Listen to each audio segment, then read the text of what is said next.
Ang Tistis na Tistis ay isang mahiwagang planeta at ang kanilang pinuno ay naghula na sa malapit na hinaharap ay magkakaroon ng malaking sakuna at tanging ang bato ng propesiya ang makapagliligtas sa Tistis na Tistis. Ngunit 12 taon na ang nakalipas, ninakaw ang bato ng propesya at ang traidor na si Tistis 0-1 ay tumakas patungo sa mundo. Ang kanyang dating kapatid na si Tistis 0-2 ay inatasang tugisin siya. Gusto ni Tistis 0-2 na hanapin ang bato ng propesiya at imbestigahan ang katotohanan sa likod ng pagnanakaw. Sa katunayan, ang bato ng propesiya ay nasa isang dalaga sa mundo na mahilig mag-drawing ng comics na si Dean Quet. Inilalarawan ng kanyang comics ang Tistis na Tistis, ngunit hindi niya alam na totoo ang Tistis na Tistis. Sa pagkakataong ito, pagkatapos magpaalam sa kanyang lola, si Dean Quet ay palihim na lumabas. Kasabay nito, isang malamig na binata ang nagmamaneho habang nakikipag-usap sa isang loro. Siya ay si Tistis 0-2.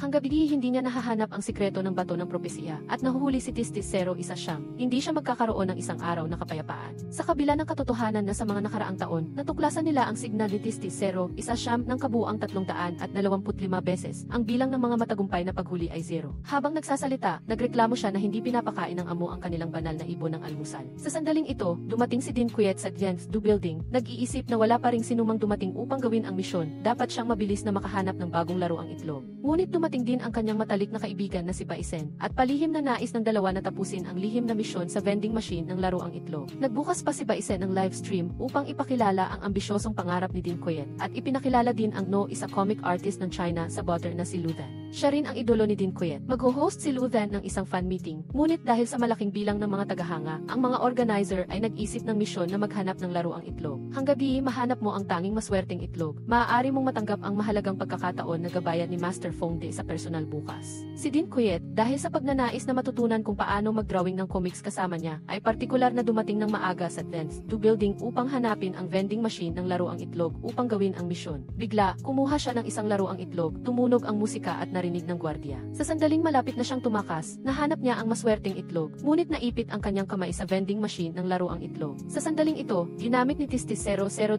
ang kanyang superpower, na nagpapahinto sa lahat, ngunit si Dean Quet ay nakagalaw pa rin. Nakita rin niya ang dalawang dayuhan na nag-uusap, ngunit hindi niya maintindihan ang sinasabi nila, at humingi pa siya ng tulong sa kanila na ikinagulat ng banal na ibon. Bagaman siya ay isang tao, hindi siya apektado ng bato ng propesya. Iniligtas niya si Dean Quet, ngunit sa di sinasadyang, ang dalawa ay nahulog sa lupa, na nagdulot ng di sinasadyang paghalik ni Dean Quet sa kanya. Bigla, ang superpower sa lahat ay tila nawala, at ang lahat ay maaaring gumalaw. Nakita ang eksena ng dalawa, at naramdaman na may mali. Bahagyang nahihiya si Dean Quet, mabilis na tumayo at tumakas. Nakita ito ni Tistis 0-2 at hinabol siya. Sa kabilang banda, si Baisen ay nabangga rin sa isa pang binata, at hinila pa ang kanyang buttons, at ang dalawa ay nagpalitan ng impormasyon sa pakikipag-ugnayan. Tinawagan ni Dean Quet si Baisen upang sabihin sa kanya ang tungkol sa nangyari, at pagkatapos ay umuwi. Pagpasok niya sa pinto, tinakpan ng kanyang lola ang kanyang bibig at sinabing humina ang boses dahil may daga sa sahig. Bagaman hindi siya natatakot ang kanyang apo, at ang isang serye ng malakas na aksyon ay nakakuha rin ng pansin ni Lola Tan. Nalaman na siya at ang kanyang lola ay palaging naninirahan sa bahay ni Lola Tan, ngunit ang kanyang lola ay medyo lito at ang kanyang apo ay nasa tabi niya, ngunit patuloy niyang tinatawag at hinahanap ang kanyang apo. Naisip ni Dean Quet na kung ang guro na si Fong ay maaaring mag-enjoy ng kanyang comics bukas, maaari silang lumipat at makakabili pa ng malaking tihi, isang malaking bahay. Sa sandaling ito, bumalik si Tistis 0-2 at kinausap ang pinuno ng Tistis na Tistis na nawalan na ng pasensya. Inahahanda siya na bumalik sa planeta at pagkatapos ay magpapadala ng iba upang kumpletuhin ang misyong ito ng paghuli. Ang sinabi ni Dean Quet, narinig ni Tistis 0-2 at naririnig din niya ang sinasabi ng binata at natakot siya na mahulog sa bisikleta. Sa kabutihang palad ay dumating siya sa oras. Inakala ni Dean Quet na may gusto si Tistis 0-2 sa kanya at sinabi naman ng binata na interesado talaga siya sa dalaga. Nagmamadaling umalis si Dean Quet sa kanyang bisikleta at sinubukan pa siyang tawagan upang makita kung naririnig pa rin nila ang boses ng bawat isa. Tinawagan ni Dean Quet si Baisen upang magsumbong sa pulisya, ngunit sinabi ng kanyang kaibigan na gusto siya ng binata, at sinabi na lahat ay sadyang inayos niya at lahat ay kanyang mga trick. Bagaman sa kasalukuyan, ang kanyang isipan ay puno ng kanyang imahe, ngunit hindi ito isang pakiramdam ng gusto. Sa gabing iyon, si Tistis 0-2 ay nakaupo sa tabi ng bathtub, na may malungkot na mukha. Ang maliit na loro ay hindi maintindihan kung ano ang relasyon sa pagitan nilang dalawa, marahil mayroon siyang telepathy. Sinasadya niyang hindi makipag-usap dahil ayaw niyang marinig ni Dean Quet. Huli nang umuwi si Dean Quet at nahuli pa rin siya ni Lola Tan at pinagalitan. Bukod pa rito, naghahanda rin si Lola Tan na ilipat ang tindahan at sinabi kay Dean Quet na maghanap ng bahay sa labas. Pagpasok niya sa pinto, nakita niya ang kanyang lola na nakaupo sa kama, hindi na nanonood ng mga cartoons, at nawalan ng kuryente sa silid, kaya hindi na makapanood. Ipinakita niya ang kanyang iginuhit na comics sa kanyang lola, at inaliw siya upang matulog. Si Tistis 002 ay patuloy na nagsusulat at nakikipag-usap sa loro. Sinasabi dito na ang sagot sa problemang ito ay matatagpuan sa Quantum Sea, at tanging ang Crystal Primal Stone ang may otoridad na pumasok doon. Oras na para maligo, at itinaboy niya ang loro mula sa banyo. Sa gabing iyon, pagkatapos matulog ang kanyang lola, kinuha ni Dinquet ang laruang itlog upang tingnan, ngunit pagkatapos ay kinuha niya ang kanyang sketchpad. Hindi na rin siya gaanong may pera, at hindi niya alam kung saan siya dapat manirahan. Ngunit para sa kanyang pangarap, nabawi ni Dinquet ang kanyang kumpiyansa, at kumuha ng papel at panulat. Iginihit niya si Tistis 002 sa bahay na gumagamit ng kanyang superpower upang mahanap ang imahe ni Dinquet. Ngunit hindi pa rin niya alam kung paano pagsasamahin ang lalaki at babaeng bida, at bigla niyang naisip ang eksena ng paghalik kay Tistis 002 kaninang umaga. Pagkatapos ng pagguhit, nakatulog siya at pumunta sa isa pang lugar, kung saan may nag-welcome sa kanya sa Quantum Sea, at sinabi na 5,000 taon na ang nakalipas bago may nagising sa kanya. Ang Quantum Sea ay ang database ng Tistis na Tistis, kung saan nakaimbak ang lahat ng alaala ng mga Tistis na Tistis. Sa sinaunang panahon, ito rin ang lugar kung saan ginaganap ng mga Tistis na Tistis ang kanilang mga kasalan. At ang Tistis na Tistis ay isang maganda at advanced na planeta ng migrasyon, kung saan maraming nilalang mula sa buong universo ang naninirahan. Ngunit sa pag-unlad ng Tistis na Tistis, ang hindi epektibong paraan ng pagpaparami na ito ay unti-unting napalitan. Ang mga Tistis na Tistis ay nagsimulang direktang maghanap ng mga supling na maaaring magmana ng lakas sa buong universo, at sinunod ang landas ng pag-unlad ng cosmic migration. Sa makatuwid, ang relasyon sa pag-aasawa ay hindi na kinakailangan, at ang halik at ang espiritual na ugnayan na nilikha ng halik ay unti-unting kumupas sa kasaysayan, at hindi nakilala ng mga tao. Hindi alam ni Dinquet kung ano ang gagawin, at bigla siyang naalaala na sa kanyang pagtulog, iniisip pa rin niya ang eksena kung saan nagkita ang lalaki at babaeng bida. At inakala niyang ang nagdrawing ng comics ay nagulat sa kanya sa panaginip at nagmamadali niyang isinulat ito. Ngunit sa sandaling ito, narinig ni Dinquet ang isang boses na nagsasabi sa kanya na pumili ng damit at maaari pa niyang direktang kontrolin upang magpalit ng damit. Pagkatapos niyang pumili ng damit pangkasal, may 30 segundo pa bago magsimula ang kanyang kasal, at pagkatapos ay lumabas ang lalaking ikakasal, na walang iba kundi si Tistis 002. Nagulat ang dalawa, bakit nagkaroon ng eksena na ito, bakit sila napunta rito, ngunit sinabi ng tao sa Quantum Sea. Ang dalawa ay legal na mag-asawa, kaya ang bawat isa sa kanilang mga asawa ay maaaring pumasok sa lugar na ito ng magkasama. Hindi pa rin makapaniwala si Dinquet na ang sadyang pagkurot sa kanya ay totoo. Sa katunayan, ang dalawa ay nagtatag ng isang espiritual na koneksyon sa pamamagitan ng isang halik. Nagising si Dinquet, kaagad na nagkaroon ng inspirasyon, natapos ang buong plot sa likod, at nag-schedule na makita si Baisen at pumunta sa fan meeting ng magkasama. Ngunit hindi nakita si Luthan, ngunit nahuli pa rin siya ni Assistant Hua sa banyo. Paglabas niya, nakilala niya si Tistis 002 at kinontrol siya ng binata gamit ang kanyang superpower. Sa huli, ang mga organizer ay walang pagpipilian kundi hayaan si Dinquet na umakyat sa entablado upang ipakilala ang kanyang comics. Ang lahat ng sinabi niya tungkol sa kwento sa comics ay narinig ni Tistis na Tistis 002 dahil lahat ng bagay ay umiiral sa Tistis na Tistis. Pagkatapos marinig ito, tinanong ni Luthan kung saan niya nakuha ang ideya dahil ang kanyang kamalayan ay kinontrol ni Tistis 002. Sinasabi na siya ay interesado sa kanyang comics, at pagkatapos ng kaganapan ay mag-uusap sila ng mas detalyado. Sa huli, naghintay si Dinquet ng ilang sandali at hindi inaasahan na ang dumating ay si Tistis 002.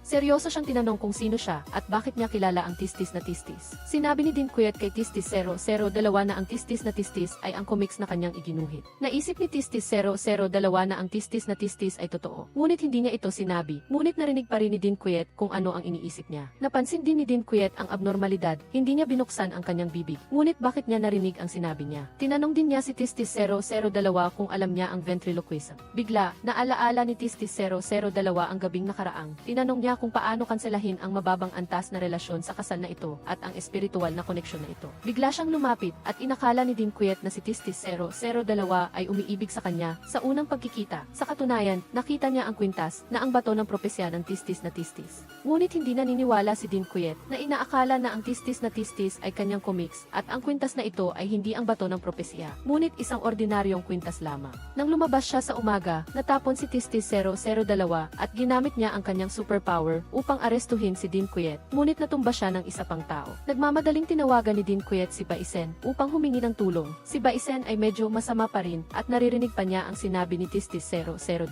Habang tumatakbo, nakita niya ang isang kotse at nagtago sa loob, ngunit bigla niyang narinig si Tistis 002 na nagsasalita at ang dalawa ay biglang dumating sa Quantum Sea. Nalaman na sinadya niyang pakawalan si Tistis 0 at ibabalik niya si Tistis 0 at ang ang bato ng propesya. Bulong niya na ito ay isang panaginip lamang at iniisip pa rin niya ang tungkol kay Luthan. Ngunit nahanap na siya ni Tistis 002.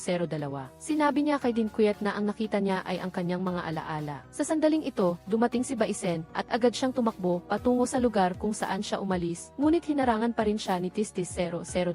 Ginamit niya ang kanyang superpower upang kalimutan ni Baisen ang lahat ng nangyari sa parking lot, ngunit wala itong epekto kay Dinquet. Dinala ni Tistis 002 si Dinquet sa kanyang lihim na base. Pagdating nila, natuklasan niya na may buhok siya. Naramdaman ni Tistis 002 na medyo hindi komportable at agad niyang pinunasan ang buhok at dinala si Dinquet sa loob. Sa daan, sumisigaw si Dinquet at nagtanong kung nasaan siya. Pagpasok niya, nalaman niyang napakalaki ng bahay ni Tistis 002 at nakipagtalo pa siya sa loro. Pagkatapos, dinala siya sa isang silid na tila may superpower sa pinto at hindi niya ito mahawakan. Patuloy na iginiit ni Tistis 002 na sabihin ni Dinquet kung bakit niya alam ang tungkol sa Tistis na Tistis. Pagkatapos ay tinanong siya ng ilang tanong. Kung siya ay nagsinungaling, ang temperatura sa silid ay patuloy na tataas hanggang sa siya ay maluto. Ang unang tanong ay kung bakit niya alam ang Tistis na Tistis at ano ang relasyon niya kay Tistis 001. Bakit niya kilala siya at si Tistis 001? Maaari lamang niyang sabihin na ito ay kanyang gawa at lahat ay naisip niya sa kanyang sarili, kaya natural na alam niya. Ang temperatura sa silid ay patuloy na tumaas at naramdaman ni Dinquet na napakainit, ngunit ang mga bagay na ito ay totoo. Ang kwintas na ito ay ibinigay din ng kanyang ama at isinuot niya ito mula pa noong bata pa siya at maraming bagay na hindi niya matandaan. Napilitan siyang alalahanin ang mga dating pangyayari sa pamamagitan ng init ni Tistis 002.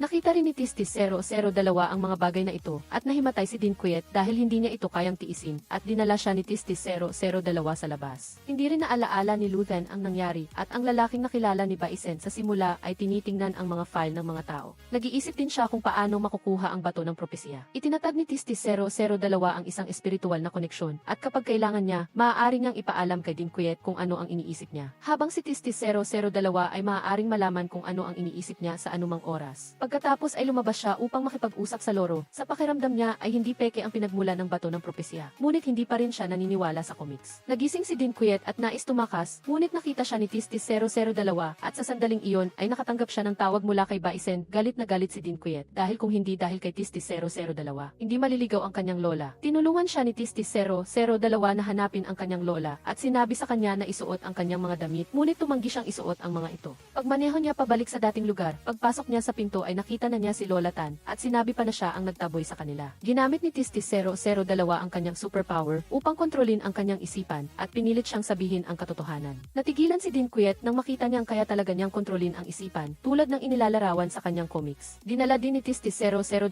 si Dinquet sa alaala ni Lola Tan. Nalaman na ang kasintahan ni Lola Tan ang sadyang nag-udyok sa kanya na paalisin si Dinquet at ang kanyang lola. Sinabi ni Tistis 002 kay Lola Tan na ipadala ang mga gamit sa kanyang address. Mula ngayon, wala na silang relasyon at pinilit pa niyang humingi ng paumanhin kay Dinquet. Ginamit muli ni Tistis 002 ang kanyang superpower upang pumasok sa alaala ng ibang tao. Sa sandaling ito, ang malupit na kasintahan ni Lola Tan ay umiinom kasama ang iba pang mga tao at nakita niya ang dalawa. Sinundan ni Dinquet at Tistis 002 ang alaala ng ibang tao at sa huli ay nahanap ang kanyang lola sa ospital. Tinawag ng nurse si Dinquet upang bayaran ang mga gamot at bayad sa silid, ngunit wala na siyang pera. Kusa si Tistis 002 na nag-alok na tulungan siyang bayaran ang pera at nais din niyang lumipat sa pinakamahusay na silid ng ospital. Ang pera ay hindi problema. Bagaman sa una ay hindi sumang-ayon si Dinquet, ngunit dahil ayaw na niyang masaktan pa ang kanyang lola, sumang-ayon pa rin siya. Tiningnan ni Baisen ang lalaki sa larawan, naalala ang eksena nang magkita silang dalawa sa unang pagkakataon at kinuha ang gitara upang kumanta. Sinabi ng doktor sa kanila na maayos na ang lola, ngunit hindi pa nawawala ang epekto ng gamot at magigising siya mamaya. Sinabi ni Dinquet kay Tistis 002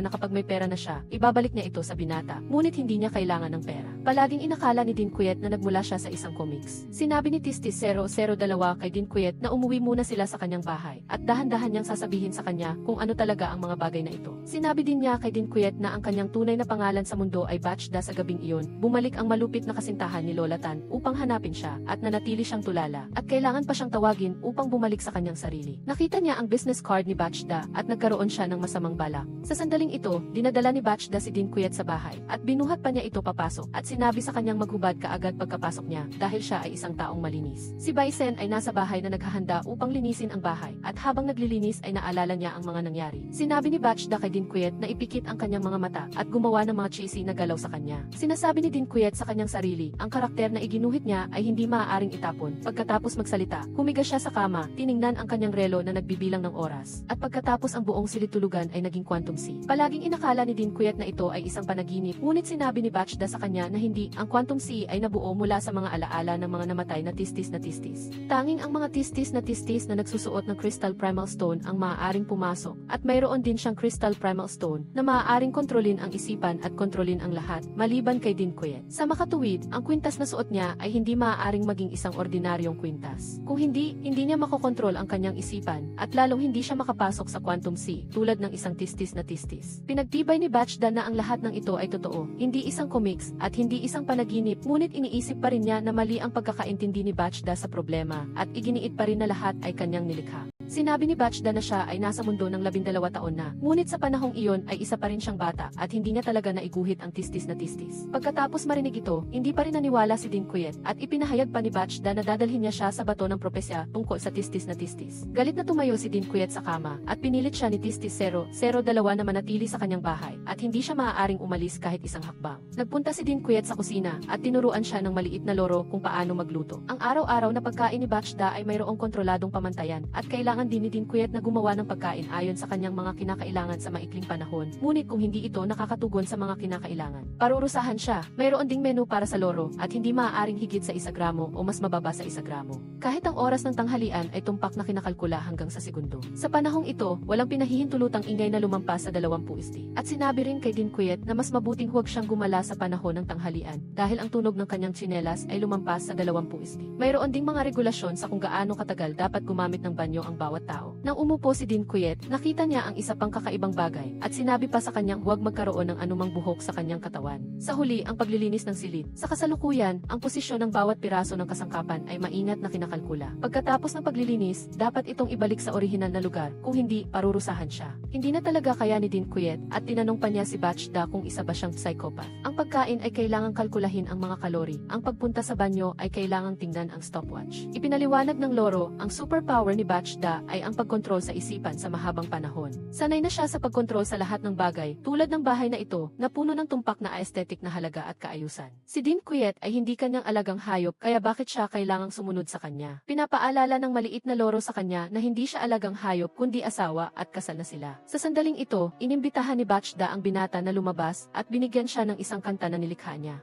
Tinatanong din niya ang kamakailang sitwasyon ni Dinquet kung natupad ba ang kanyang pangarap sa comics at nais din siyang makilala. Sumang-ayon din si Bachda kaya umalis siya. Sa katunayan, nais lamang niyang gamitin si Baisen upang lapitan si Dinquet at makuha ang kanyang bato ng propesya. Sa sandaling ito, pinagsisisihan pa rin ni Dinquet ang pagdrawing ng isang kwento ng pag-aasawa sa lalaking bida. Kung hindi niya ito iginuhit, hindi siya makakasal kay Bachda kung hindi siya kasal. Hindi siya magkakaroon ng espiritual na koneksyon at maaari na siyang tumakas ngayon. Bigla niyang napagtanto na sa Quantum Sea, mayroong isang paraan upang kanselahin ang kasal sa pamamagitan ng paghalik muli. May dalawang kaisipan na pumasok sa kanyang isip. Ang isa ay huwag palampasin ang pagkakataong ito, at ang isa ay hindi niya talaga kayang halikan si White Knight muli. Dahil dito, nag-aalangan siya, ngunit sa huli ay nagpasya siyang humalik dahil ayaw na niyang manatili rito. Kaya, palihim siyang pumunta sa silid-tulugan ni White Knight at tahimik na lumapit sa kanyang kama. Habang naghahanda siyang halikan siya, nagbago si White Knight ng posisyon, gumulong-gulong ng ilang beses hanggang sa nahalikan niya siya. May lumabas na liwanag, nagising din si White Knight, at napagtanto na may nangyari, gusto niyang samantalahin ang kanyang pagtulog para kanselahin ang espiritual na koneksyon. Ngunit, sa pilitan siyang hinalikan ni White Knight, kaya nanatili ang espiritual na koneksyon.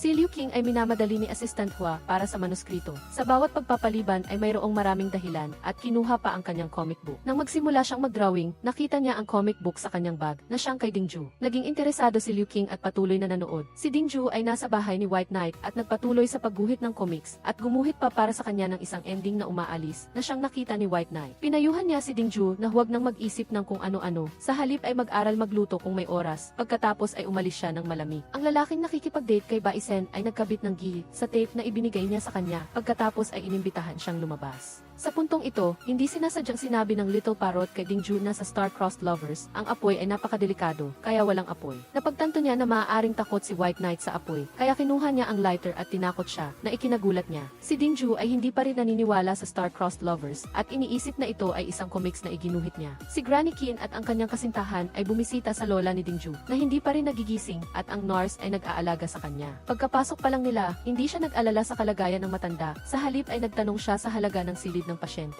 Iniisip na mayroon siyang mayamang kasintahan, gusto pa niyang dalhan ng bagahe si Dingju. Kakatulog pa lang ni White Knight nang biglang may naisip siya, at nag-online pa siya para tingnan ang website ng pambabaeng damit, ngunit naistorbo siya. Inalo ni Little Parrot si Dingju, at sinabi sa kanya na mag-isip ng mabuti. Sa totoo lang, maaaring baliwalain ni White Knight ang kanyang buhay. Gusto lang niyang kunin ang profesional na bato sa kanya. Ngunit sa kasalukuyan, hindi niya ginagamit ang malupit na paraan sa kanya, at inaalagaan pa niya siya ng maayos. Hindi maintindihan ni Dingju kung ano ang lohika nito. Dapat ba siyang magpasalamat sa kanya dahil lang sa hindi niya kinuha ang kanyang buhay? Hindi rin maintindihan ni Little Parrot dahil hindi niya maalala ang pinagmulan ng profesional na bato, at hindi rin siya makakatulong sa kanila na mahanap ang Tinha 0 isa siyam. Kaya ano ang silbi ng pagpapanatili sa kanya? Ganoon din ang iniisip ni Dingju, ngunit hindi niya inaasahan na naririnig ni White Knight ang kanyang mga iniisip. Patuloy na tinatanong siya ng Little Parrot kung bakit niya pinipilit isipin na galing sila sa kanyang comics, gayong totoo naman sila. Ngunit iniisip ni Dingju na ayaw maniwala ng Little Parrot sa katotohanan, at isa lang itong animated na loro. At ang dahilan kung bakit niya iniisip na ang kanyang kwintas ay isang profesional na bato ay dahil iginuhit niya ang hugis ng kwintas na katulad ng isang profesional na bato. Kaya iniisip nila na ito ay isang profesional na bato. Halos makumbinsi ang Little Parrot, lumabas si White Knight at nakitang natutulog na si Dingju at kinumutan siya. Pagkakita niya sa isinulat nito, umiti siya at kinuha ang papel at panulat. Pagbalik niya sa kanyang silid, ginamit niya ang natatanging paraan ng pagsusulat ng talaarawan ng star-crossed lovers para itala ang mga kamakailang kaganapan. Higit pa rito, natuklasan niya na ang mga alaala ni Dingju 12 taon na ang nakakaraan ay binura ng iba, at ang taong nagbura ng kanyang mga alaala ay siya, dahil ang nagligtas sa kanya 12 taon na ang nakakaraan ay si White Knight. Nagising si Dingju ng maaga at natagpuan ang kumot sa kanyang katawan. Sinabi pa ng Little Parrot sa kanya na sinabihan ni White Knight na huwag siyang gisingin, at binigyan pa siya ng bank card, at nag-iwan ng isang piraso ng papel na sinasabi sa kanya na bumili ng sarili niyang damit. Ngunit matapos itong basahin ni Dingju, naisip niya na ito ay isang panunuhol sa pamamagitan ng pera upang bilhin siya. Nagpilit siya na hindi siya madaling tao, at hindi niya ibebenta ang kanyang sarili para sa pera. Pagkatapos, lumabas siya upang magpainit sa araw, at natuklasan niya na ang loro ay nag-scroll sa taobao. Hindi lang ito marunong gumamit ng taobao, kundi sa lahat ng problema sa mundo, kailangang sundin ni White Knight ang sinasabi nito. Namimili ito ng ice cream, at bumili pa ng 2 uri, isang kahon bawat isa, na sadyang ginagamit para tuksuhin si Dingju na gumastos. Sadyang pinuri ng loro si Dingju, dahil sa pagiging matipid sa pera para sa kanyang asawa. Sa puntong ito, 2 kaisipan ang pumasok sa isip ni Dingju. Ang isa ay huwag kunin ang pera, at manatiling matatag. At ang isa pa ay naibenta na niya ang kanyang sarili kay White Knight, kaya walang problema kung gumastos siya ng kaunting pera niya. Nag-isip-isip siya saglit, at naisip na tama nga, kaya nagpasya siyang gumastos ng maluwag. Nagkunwari pa siyang bumili ng damit, at kapag dumating na ang order, palihim siyang tatakas, at siguradong hindi siya mapapansin ng loro. Nang dumating na ang mga damit, ang delivery guy ay kumatok at pagkatapos ay umalis na dahil natakot. Ngunit nang pinindot ni Dingju ang elevator upang bumaba, hindi ito gumalaw, at inilantad ng loro na sinasamantala niya ang pagkakataon na tumakas. Pagkarinig nito ni Dingju, nagpasya siyang gumastos ng mas maluwag. Kinabukasan, si Dingju ay hinarang ng isang grupo ng mga tao. Lumabas na gusto ni Gifa na magbayad si White Knight ng ransom para sa kanya. Ngunit kahit na iginigit niya na hindi niya kilala si White Knight, hindi siya nito pinaniniwalaan, at inutusan pa ang kanyang mga tauhan na ikulong siya sa freezer. Sumigaw siya ng malakas, narinig siya ni White Knight at gusto siyang iligtas. Inakala pa niyang malayo siyang kamag-anak ni Gifa, na walang gagawin sa kanya, at ayaw niyang sabihin kay White Knight kung nasaan siya. Ang lalaking may balak na lumapit kay Baisen ay pumunta sa bahay ni White Knight. Sa puntong ito ay hindi pa alam ni White Knight na dumating siya, kaya patuloy siyang bumubulong, at hindi niya narinig ang sinabi ng iba. Gayunpaman, narinig pa rin niya na ang kanta ay ginawa mismo ni Dingju, at gusto niya siyang iwi, akala niya ay nananaginip lang siya. Sa puntong ito, si Dingju ay nagielo na at tinawagan si White Knight, at nang marinig niya ito, agad siyang nagmaneho patungo doon upang iligtas siya. Naisip pa ni Dingju na hindi siya darating, at tumatalon-talon siya sa freezer upang mabawasan ang lamig. Papunta pa lang si Gifa upang tingnan si Dingju nang dumating si White Knight, at bumaba siya ng sasakyan na puno ng galit. Alam ni Gifa na hindi siya tinawagan ni Dingju, at nagtataka pa siya kung bakit alam ni White Knight ang lugar na ito. Ngunit hindi siya pinansin ni White Knight, at direkta niyang tinanong kung nasaan si Dingju. Hindi siya sinabi ni Gifa at humingi pa ng pera sa kanya. Naisip ni White Knight na ang bagay na ito ay 12 taon na ang nakakaraan, at kung humingi man ng pera, dapat ay ang kanyang kamag-anak ang humingi, hindi siya. Nagbigay Nagbigay pa si White Knight sa kanya ng legal na kaalaman at sinabi na ito ay kidnapping. Ngunit tumanggi si Gifa pagkatapos ay binigyan siya ni White Knight ng ilang daang yuan para sa gamot dahil baka may masaktan mamaya. Hindi naniwala si Gifa at inutusan ang kanyang mga tauhan na bugbugin siya. Tinalo ni White Knight ang ilang tao sa 3 suntok at 2 sampal. At ginamit pa niya ang kanyang superpower para hindi naguluhin ni Gifa si Dingju at para makalimutan niya ang lahat ng nangyari ngayong araw. Ngunit hindi sinasadyang nahulog ang sigarilyo niya sa gas pipe na walang nakapansin. Sa sandaling makita ni White Knight si Dingju, binahing siya sa mukha niya at nang tumayo siya, naramdaman niya ang pamamanhid ng kanyang mga binti at ayaw niyang yakapin siya ni White Knight. Biglang sumabog ang gas tank sa labas at tinakpan ni White Knight si Dingju. Ngunit takot siya sa apoy at dahil na rin sa nasugatan siya 12 taon na ang nakakaraan para iligtas si Dingju at nawalan siya ng lakas. Dali-daling iniuwi siya ni Dingju at nag-alala din siya, bigla niyang may naalala. Noong bata pa siya, hinila niya ang isang lalaki sa tabing dagat. Dinala ni Dingju si White Knight sa bahay. Sinabi ng loro na dali-dali niyang ibabad si White Knight sa tubig. Nang magising siya sa bathtub, nagpasalamat siya kay Dingju. Nagpasalamat din si Dingju sa kanya dahil iniligtas siya nito. Ngunit sinabi ni White Knight na ang iniligtas niya ay ang profesional na bato at malumanay na sinabi na ang makilala siya ay swerte para sa kanya na ikinahiya ni Dingju. Nagising si White Knight sa kanyang bahay, ngunit hindi niya matandaan kung paano siya nakauwi. Naalala lang niya na hinanap niya si Dingju kahapon at naalaala niya ang eksena kung saan dinala siya ni Gifa kaya dali-dali siyang pumunta upang hanapin si Dingju. Pagpasok pa lang ni Assistant Hua, nakita niya ang mga comics na nakakalat sa sahig at tuwang-tuwa siya. Sa huli, natuklasan niya na ang comics ay iginuhit gamit ang brush pen. Sinabi pa ni Liu Qing na hindi niya alam kung sino ang gumuhit at gusto niya talagang mahanap ang taong gumuhit nito. Si White Knight ay naghahanda ng almusal sa labas, si Dingju naman ay naghahanda ng almusal sa loob. Ngunit ang dalawang magkasalungat na kaisipan sa kanyang isip ay nagsimulang mag-away. Nang dinala ni Dingju ang almusal sa labas, natuklasan niya na naghahanda din si White Knight ng almusal. Ngunit ang piniritong itlog ni Dingju ay nasunog. Gusto lang magpasalamat ni White Knight kay Dingju ng maayos at sinabi na may utang siya sa kanya at humingi ng tawad para sa mga bagay na nagawa niya noon. Pagkatapos, nakita ni Dingju si White Knight na nakahiga sa kama na mukhang mahina at nakaramdam siya ng kaunting pagkahiya. Idagdag pa ang sinabi niya kanina na pinilit niyang maghanda ng almusal para sa kanya, mas lalo siyang nag-isip. Bukod pa sa malambing na kilos ni White Knight, hindi niya ito napigilan. Paglabas niya ng elevator, nagbago siya ng isip at nagdesisyong manatili upang alagaan si White Knight. Sa kabilang banda, sinabi ni Assistant Hua kay Liu Qing na ang masipag na babae ay ang maswerteng fan sa event noong araw na iyon. Noong araw na iyon, pinuri pa niya ang drawing nito at inimbitahan siya sa backstage. Ngunit walang maalala si Liu Qing. Naisip pa niya na dahil sa sobrang pressure ng paglalabas ng comics, nagkakaroon siya ng memory loss. Kahit na hindi niya maalala, normal lang iyon. Tinanong pa niya si Assistant Hua kung saan siya pumunta noong book signing at ang tanging dahilan na lang na maibibigay niya ay nagkaroon siya ng diarrhea noong araw na iyon. Magkasama silang pumunta sa address na iniwan ni Dingju noong araw na iyon. Samantala, tinanong ni Baisen si Gifa kung nasaan si Dingju. Hindi niya alam at nagsalita pa siya ng kakaibang mga bagay. Pagkatapos siyang habulin ni Baisen, tinanong din ni Liu Qing kung nasaan si Dingju. Sa kabilang banda, pagdilat pa lang ni White Knight, nakita niya si Dingju na nasa tabi ng kanyang kama. Gusto niya siyang alagaan ng maayos, kung hindi ay makakaramdam siya ng pagkahiya. Matapos bigyan si White Knight ng gamot, nagsimula siyang umutot at patuloy siyang tumatakbo papasok sa banyo at nakalimutan pa niyang isara ang pinto. Naisip ni Dingju na kahit na isa siyang alien, ang kanyang pangunahing istruktura ay hindi naiiba sa mga tao sa Earth. Ang ibinigay niya sa kanya ay cleansing juice at kapag nalinis na ang lahat ng toxins sa kanyang katawan, maaari na siyang gumaling.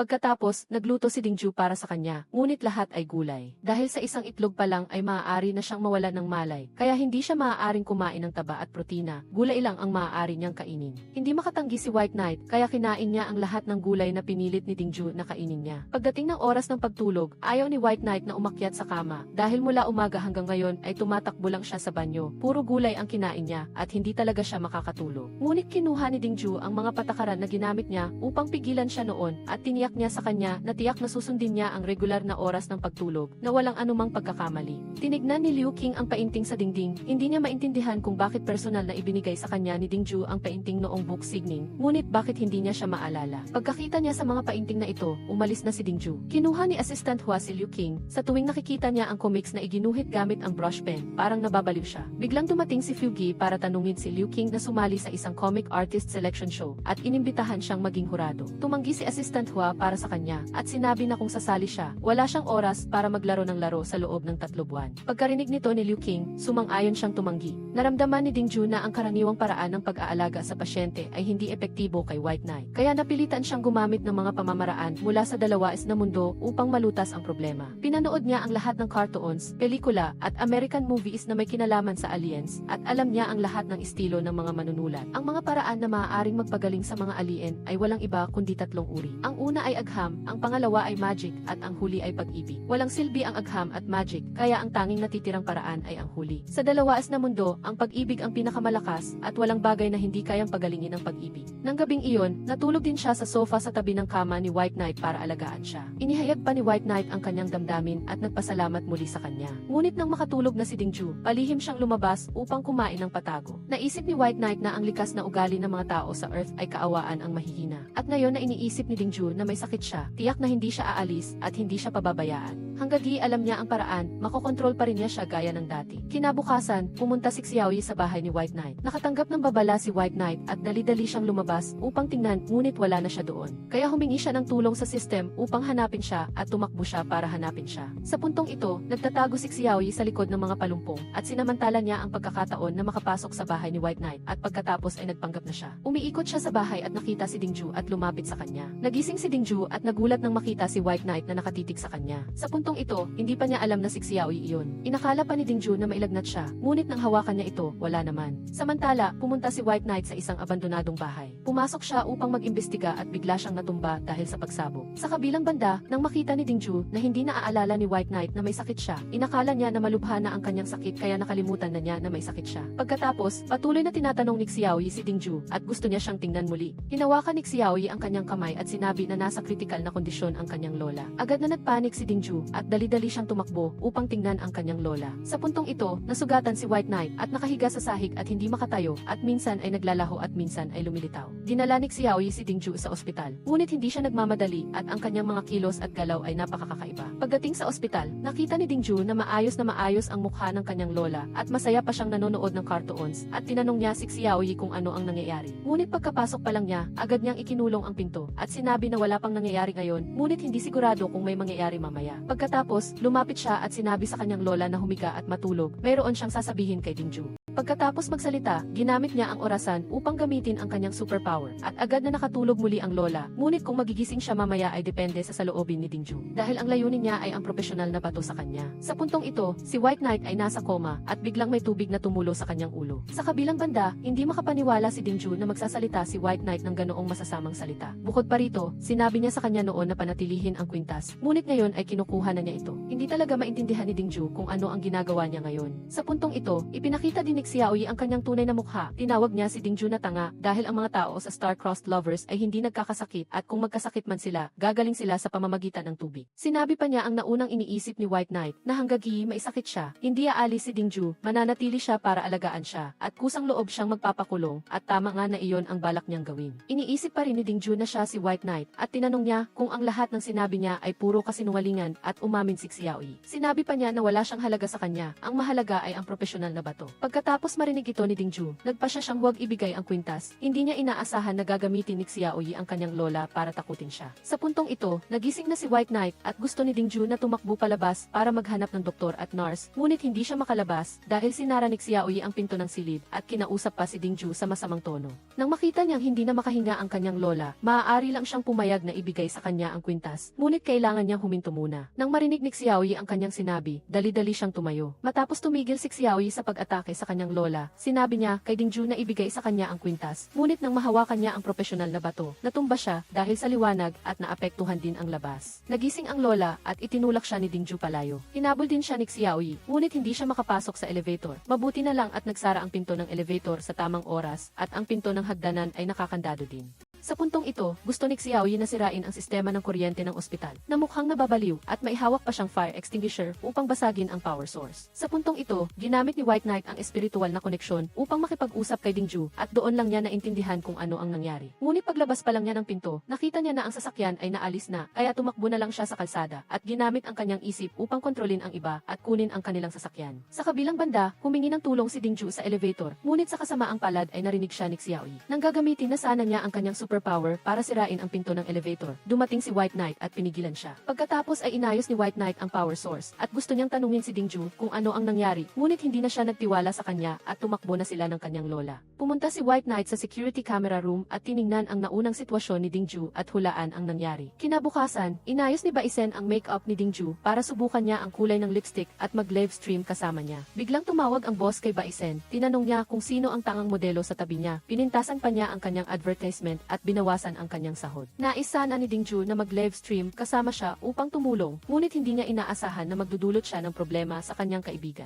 Sa puntong ito, kinumpiska ni Assistant Hua ang telepono ni Liu Qing at sinabi sa kanya na huwag nang maglaro ng laro at huwag nang ipagpaliban ang manuskrito. Kasunod nito, sinabi niya sa kanya na maghubad at nakita niya na nagtatago siya ng mga cartoon character figures, kaya kinumpiska niya ang isang grupo ng mga bagay mula sa kanya at ikinulong siya para maging masunurin at gumuhit. Hanggang diin na ibigay na ang manuskrito, ang lahat ay maaaring pag-usapan. Tahimik na sinabi ni Liu Qing na naiintindihan niya at hindi na siya maglalaro pa. Ngunit pagkaalis ni Assistant Hua, kinuha niya ang bagong telepono mula sa kanyang bulsa. Sa kabilang banda, naisip ni Dingju na dapat siyang maghanap ng trabaho at biglang nakatanggap si Baise ng tawag mula kay Liu Qing. Gayunpaman, hindi na rin niya matandaan ang tungkol kay Liu Qing. Nang marinig ito ni Dingju, agad siyang umupo at sabik na tinawagan si Liu Qing. Nang marinig ni Liu Qing na si Dingju, tuwang-tuwa siya. Sa wakas ay natagpuan na rin niya siya. Pagkatapos ay nag-alok siya na kung libre siya ay maaari siyang pumunta sa kanyang lugar. Gusto ni Liu Qing na palihim na lumabas, ngunit sinara ni Assistant Hua ang pinto. Sa huli, napilitan siyang mag-slide down sa slide. Sa puntong ito, dumating na si Dingju sa lugar ng pulong at nagtataka pa siya kung bakit walang tao, kaya tinawagan niya si Liu Qing. Sa puntong iyon, nagsasalita siya sa slide at narinig ito ni Dingju sa labas. Sa wakas ay natagpuan din niya ang slide kung saan nakakulong si Liu Qing at naghanap pa siya ng lubid para iligtas siya. Sinabi niya sa kanya na hawakan ang lubid, ngunit nag-slide pa rin siya palabas. Dinala niya si Dingju sa isang lugar at tinanong niya kung bakit siya nagtatago.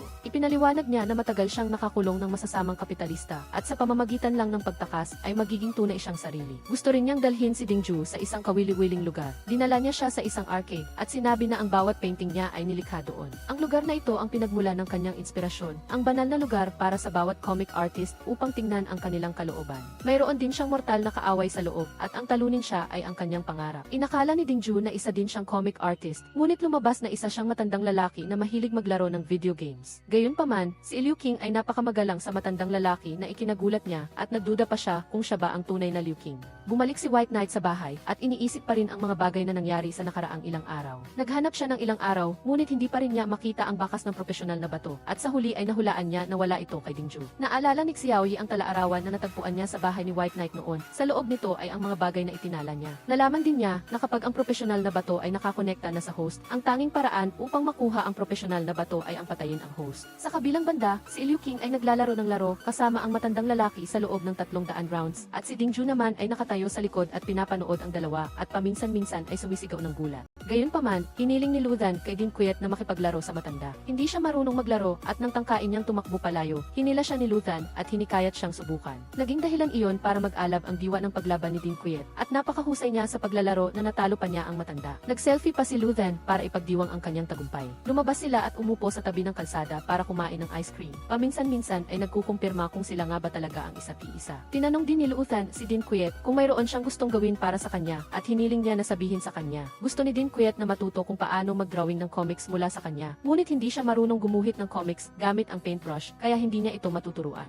Pagkatapos ay nais ni Din Quiet na maging kanyang assistant sa studio, ngunit tinanggihan din niya ito. Pagkatapos ay nangako si Luthan na mag-iisip ng paraan upang matulungan si Din Quiet at dinala niya ito sa pinakamalaking animation company sa China. Ito rin ang Frozen Throne para sa mga comic artist at nais niyang maging isang tunay na comic artist si Din Quiet. Nakita ni Din Quiet ang maraming uri ng comics dito na nagpalawak ng kanyang pananaw. Ang isisi na si Vuong Fuquai ay nagpupulong at nang mabanggit si Luthan, lumapit siya at agad na sinabi kay Vuong Fuquai na pirmahan ang kontrata ni Din Quiet dahil siya ay isang talentadong tao. Gayunpaman, iminungkahi ni Vuong Fuquai na hayaang sumali muna si Din Quiet sa comic making competition at pagkatapos ay maging judge si Luthan. Ibinigay ni Luthan kay Din Quiet ang impormasyon tungkol sa kompetisyon. Sinasabi sa kanya na ang seleksyon na ito ay para sa mga comic artist. Ang huling champion ay maaaring direktang pumirma ng kontrata sa web group. Medyo nag-alinlangan si Din Quiet, ngunit hindi naman sa ayaw niyang sumali at nakaramdam si Luthan ng awa. Akala niya ay dahil sa kanya, direktang pipirma ng kontrata ang kumpanya kay Din Quiet, ngunit hindi pala ito nangyari na ikinabahala ni Din Quiet. Nasiyahan na si Din Quiet na nagustuhan ni Luthan ang kanyang comics, kaya ayos lang kahit hindi siya makapirma ng kontrata. Tungkol sa kompetisyon, bago pa man niya matapos ang sinasabi, sinabi ni Luthan na naiintindihan niya. Naisip din niya na walang manunulat ang gustong ipakritika ang kanilang gawa. Ang pagsusulat ay isang napaka-personal at personal na bagay, at kung talagang nag-aalangan siya at ayaw pumunta, ayos lang din ngunit sumang-ayon si Din Quiet na sumali sa kompetisyon.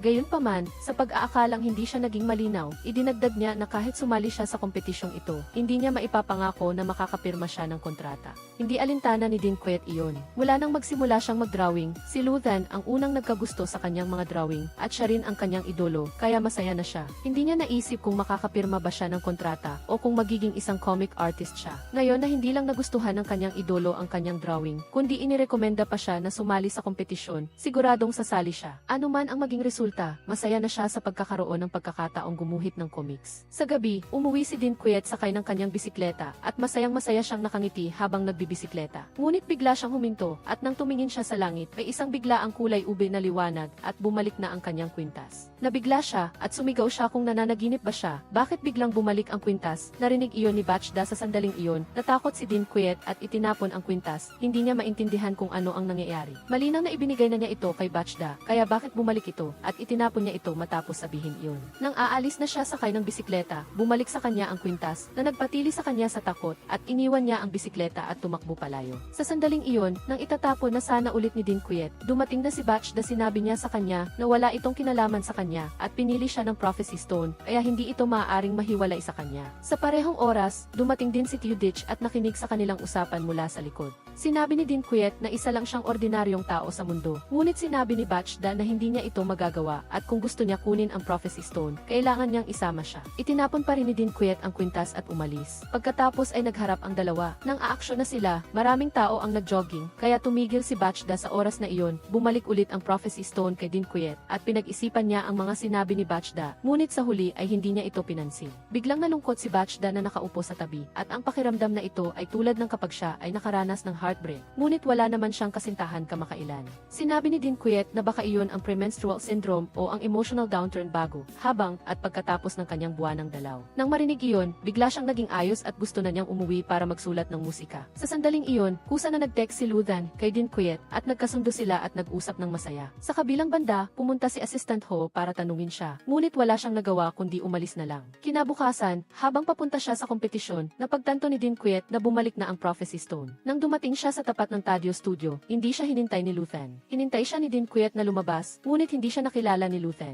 Biglang napagtanto ni Dinquet na baka gawa iyon ni Bachda. Sinabi niya kay Dinquet na maaaring magbago si Teudich sa sinuman.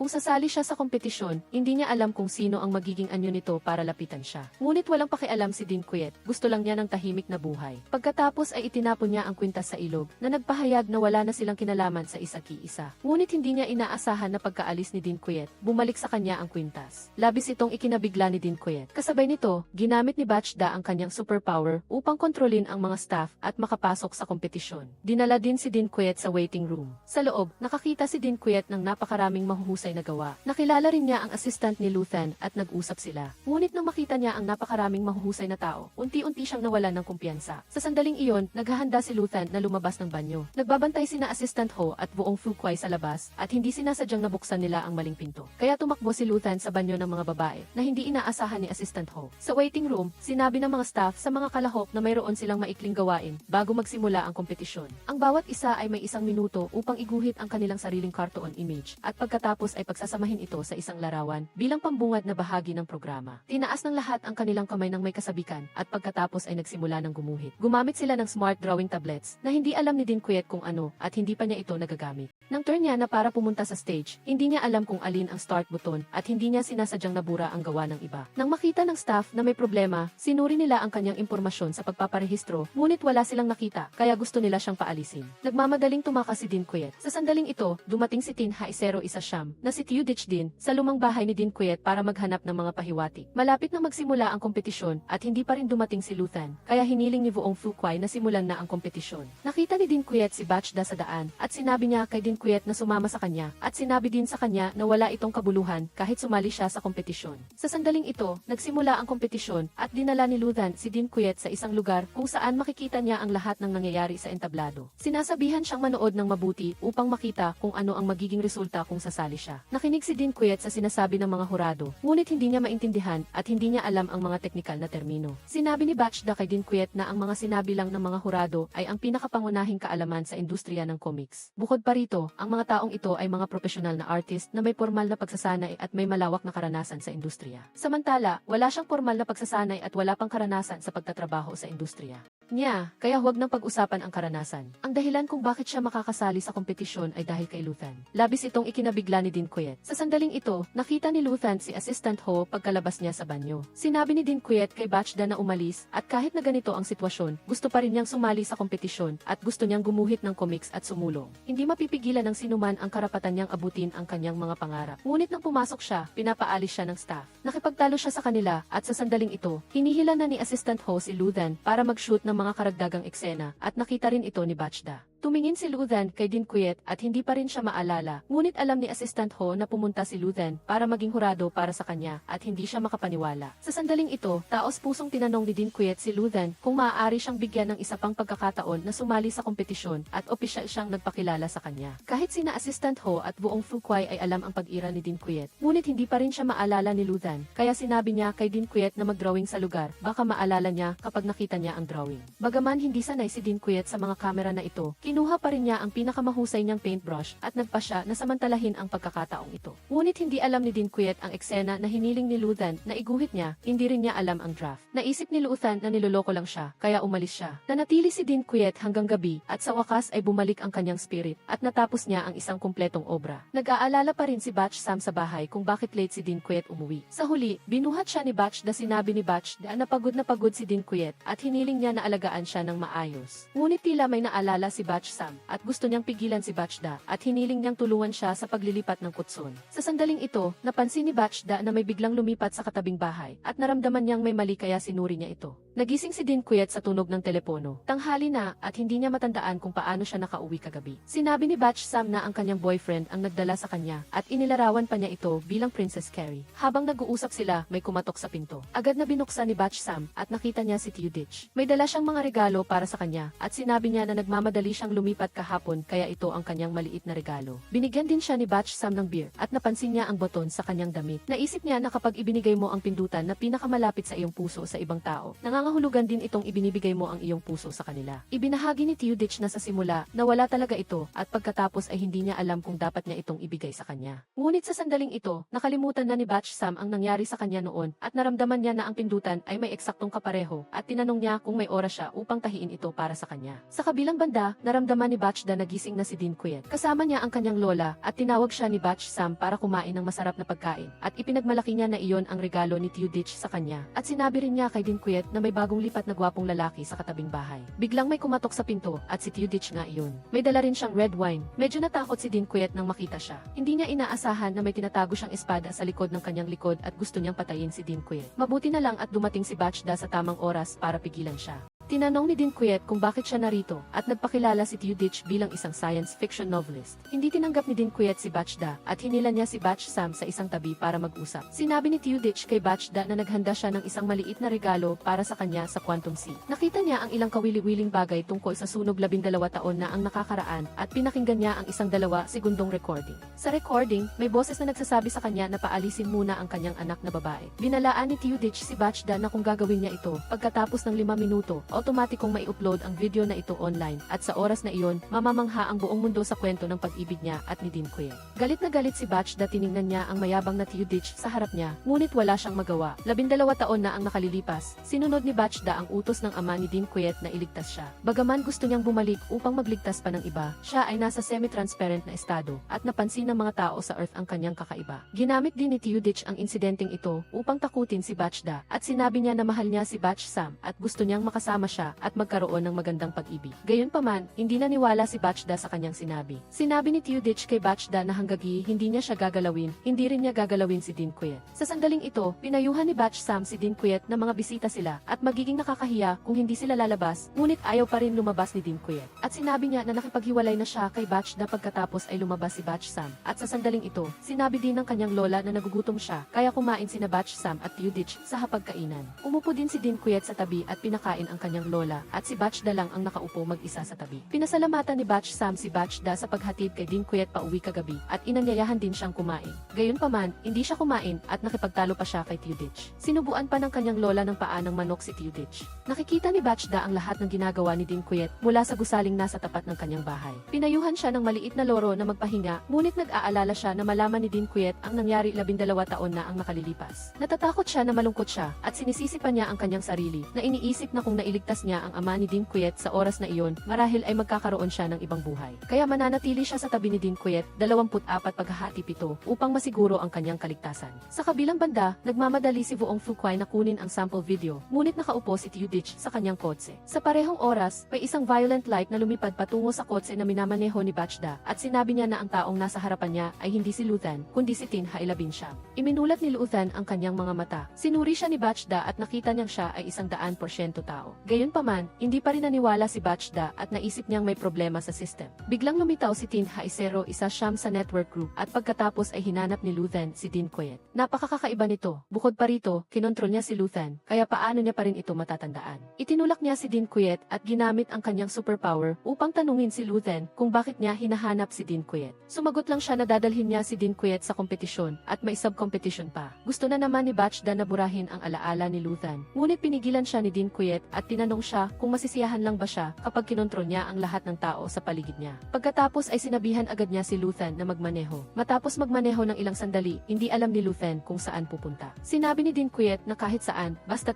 malayo kay Bachda. Sinabi ni Luthan na pumunta sila sa network group o sa kanyang studio. Sumigaw si Dean Quet dahil hindi niya maaaring ipaalam kay Bachda kung saan sila pupunta. Kung alam niya, siguradong susundan niya sila. Katatapos lang ni Bach Sam sa kanyang live stream at tiningnan niya ang baton sa mesa. Hinanap niya si Teudich para tulungan siyang tahiin ang mga pindutan. Nang pumasok siya, medyo nagulat siya, ngunit naramdaman niya na pamilyar ito at naramdaman niya na laging kalmado si Teudich. Sinabi naman ni Teudich na nararamdaman niya na gustong-gusto ni Bach Sam ang pagkanta at isa pa siyang composer. Gusto niya siyang marinig kumanta, ngunit sa oras na iyon, wala na siya upang marinig ang kanyang boses. Nagulat naman si Bach Sam at naisip niya na ang sideline nito ay pagiging manghula at hindi niya inaasahan na nakita niya ang kanyang talento. Dinala din ni Teudich si Bach Sam sa shooting range at sa daan, sinabi niya sa kanya ang kanyang bagong ideya sa nobela. Naluha si Bach Sam nang marinig niya ito at naramdaman niya na tila narinig na niya ito. Sinabi din ni Teudich na sinabi na niya ito sa kanya noon. Naramdaman ni Bach Sam na ang world building, maging ang plot, at maging ang male lead na si Zero, isa siyam, ay halos kapareho ng comics ni Dean Quet. Naramdaman ni Teudich na ang male lead sa kwentong ito ay hindi ang villain, kundi isa lamang fugitive na naghahangad ng kalayaan. Ang bawat sinner na nagpasya na maghiganti ay hindi isang mabuting tao, ngunit hindi rin sila tiyak na masamang tao. Si Tin Haisero, isa siyam, at Tin Haisero 02 ay hindi magkadugo, ngunit lumaki sila ng magkasama simula pa pagkabata. Matapos marinig ito, lalong umiyak si Bach Sam. Naramdaman niya na ang kwento na ikinuwento ni Teudich ay napakapuso. Sa kabilang banda, sinabi ng maliit na loro kay Bachda na malaki ang kanyang kahihiyan sa pagkakataong ito. Naramdaman ni Bachda na ang pinakamahalagang bagay ngayon ay hanapin sila at alamin kung bakit pumunta si Tin Haisero, isa siyam, sa network group at kung bakit hinanap ni Luthan si Dean Quet. Napakakaiba nito. Nagmaneho siya papunta sa arcade kung saan pumunta sina Dean Quet at Luthan noon at naghanap siya ng mga pahiwati. Ngunit sa huli, hinarangan siya ng isang grupo ng mga security guard. Ngunit para kay Bachda, wala lang ito. Sa kabilang banda, tinanong ni Bach Sam si Teudich kung bakit gusto ni Tin Haisero, isa siyam, na hanapin ang susi na iyon para babuksan ang isang treasure chest. Ipinaliwanag ni Teudich na gusto niyang buksan ang lock sa kanyang lead na siyang superpower. Ang superpower ni Zero, isa siyam, ay mag-transform at ang superpower ni Tin Haisero 02 ay telepathy. Sa sandaling ito, inimbitahan ni Dean Quet si Bachda na kumain. Iminungkahi niya na gusto niyang bumalik sa normal na buhay at alam niya na si Bachda ang nag-ayos ng trabaho. Alam din niya na gusto siyang protektahan ni Bachda at alam din niya na ang taong humalik sa kanya sa ospital ay hindi si Bachda. Ngunit hindi niya kailangan ang mga bagay na ito. Isa lang siyang ordinaryong babae at umaasa siyang titigil na siya dito. Ang video ni Dean Quet na nagda-drawing ay na-broadcast at mabilis itong nanguna sa mga headlines sa mga online platforms. Habang ini-interview ng mga reporter, nakikipag-usap si Dean Quet sa maliit na loro sa gilid ng kalsada. Bigla niyang nakita si Luthan na papalapit kaya kinuha niya ang loro at inilagay sa kanyang backpack. Hinahanap din siya ni Bachda, nakita niya si Vuong Fuquay na nakatali. Ipinaliwanag ni Luthan na hinahanap niya siya para makipaglaro at tinawagan at tinetext niya siya, ngunit hindi siya sumasagot. Lumabas na naubusan lang ng baterya ang telepono ni Dean Quet. Naisip ni Luthan na hinarang siya dahil sa nangyari sa kompetisyon noong nakaraang araw. Sa sandaling ito, gusto ni Luthan na dalhin siya sa isang kawili-wiling lugar, hindi sa arcade, kundi sa isang mas kawili-wiling lugar. Sa kabilang banda, sinabi ni Vuong Fuquay kay Bachda na pakawalan siya. Ginamit niya ang kanyang superpower upang sabihin sa kanya ang lahat ng gusto niyang malaman, ngunit maraming bagay na hindi niya alam, maging ang sub-competition. Dinala ni Luthan si Dean Quet sa kanyang studio. Bagaman ang lugar na ito ay nakakatakot para sa kanya, para kay Dean Quet, tiyak na napakakawili-wili nito. Nang pumasok sila, naghanap siya ng sasalubong kay Dean Quet, ngunit walang sumalubong sa kanila. Nang makita na maingay sa itaas, umakyat sila at nakita nila na naglalaro ng video games ang lahat sa halip na magtrabaho. Nang makita nila si Luthan, wala silang balak na tumigil at inutusan pa siya na magbuhos ng tubig. Nagulat si Dean Quet na ito ay ang studio ni Luthan. Ngunit parang wala siyang posisyon dito. Sa sandaling ito, sinabi ni Luthan na dumating si Assistant Ho at agad na naglinis ang lahat, nagpanggap na masipag at sinabi rin niya kay Dean Quiet na magpanggap na hindi niya nakita ang nangyari at magsimula ulit. Bagaman sinalubong siya ng lahat, nagdadala pa rin sila ng sama ng loob tungkol sa nakaraang kompetisyon ni Dean Quiet at tinawag pa siyang White Card Girl. Ngunit gusto ni Dean Quiet ang paggawa ng comics at nagpatuloy siya sa paggawa nito. Gayunpaman, hindi pa siya nakapag-aral ng paggawa ng comics at hindi pa niya nakita kung paano gumawa ang isang comic artist. Kaya dinala siya ni Luthan dito ngayon upang ipakita sa kanya kung ano talaga ang comics. Naglalakad siya habang nagpapakilala at nagpapaliwanag sa proseso ng pag-publish ng isang comics. Ang bawat hakbang ay resulta ng sama-samang pagsisikap ng lahat. Binigyang diin din niya kay Dean Quiet kung paano nabubuo ang isang comics. Pagkatapos ay tinipon niya ang lahat upang ipakita ang buong proseso ng trabaho. Sa huli, siya ang artist. Sa sandaling ito, nakita ni Dean Quiet kung ano ang tunay na comics at medyo nawalan siya ng kumpiyansa.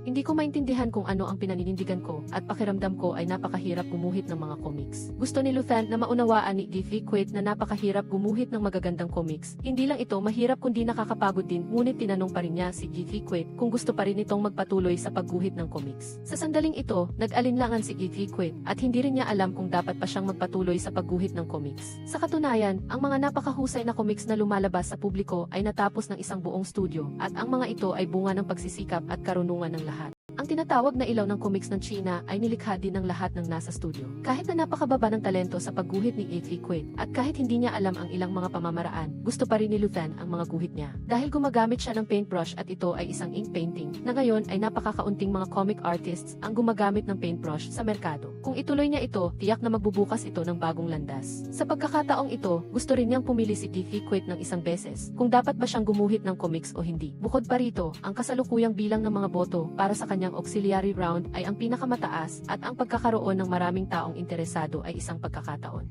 Ngunit anuman ang kanyang piliin, maiintindihan ni Luthan. Umalis si Dean Quiet sa studio at nagpunta sa E.T. Village para hanapin si E.T. Ren, kung saan niya nakilala si E.T. Hinikayat siya ni E.E. na anuman ang sabihin ng iba, gusto niya ang kanyang mga guhit. Hinikayat din siya ni E.T. Ren na sumali sa auxiliary round. Pagkatapos ay binisita ni Dean Quiet ang kanyang mga magulang at nahuli siya ni Gi habang naghahagis ng barya. Sinabi niya kay Dean Quiet na ang kapalaran ng isang tao ay hindi dapat desisyonan sa pamamagitan ng paghahagis ng barya, lalo na para sa ganoong kahalagang bagay. Sinabi ni Gi kay Dean Quiet na nahuli si Enkidu. Ngunit sa araw ng kompetisyon ay may isang Enkidu na nagpapatunay na ang taong ito ay si Tinhisero Isasham. Ngunit walang pakialam si Dean Quiet sa bagay na ito. Kung gusto niyang maniwala siya, patunayan niyang totoo si Tinhisero Isasham at umalis siya. Tiningnan ni Gi ang mga abo at pumunta upang tingnan ang mga alaala ni Dean Quiet noong bata pa siya. Noong panahong iyon, gusto niyang matuto ng pagguhit ng comics, ngunit ipinadala siya ng kanyang ama upang matuto ng pagguhit ng ink painting. Naisip niya na maaari niyang gamitin ang ink painting bilang pundasyon at ang comics ay maaari ding iguhit gamit ang brush. Ngunit naisip niya na ang kanyang ama ay gustong magtipid kaya hindi siya pinayagan na matuto ng pagguhit ng comics at umalis siya ng galit. Tumakbo siya sa dalampasigan, kinuha ang kanyang sketchpad at alam niyang gagaling pa siya sa pagguhit kaysa sa iba. Ngunit isang sunog ang nangyari at ang lola na lang niya ang natira sa tabi niya. Ang munting Dean Quiet ay labis na nasasaktan at pagkatapos nito ay makakasama na lang niya si Gi.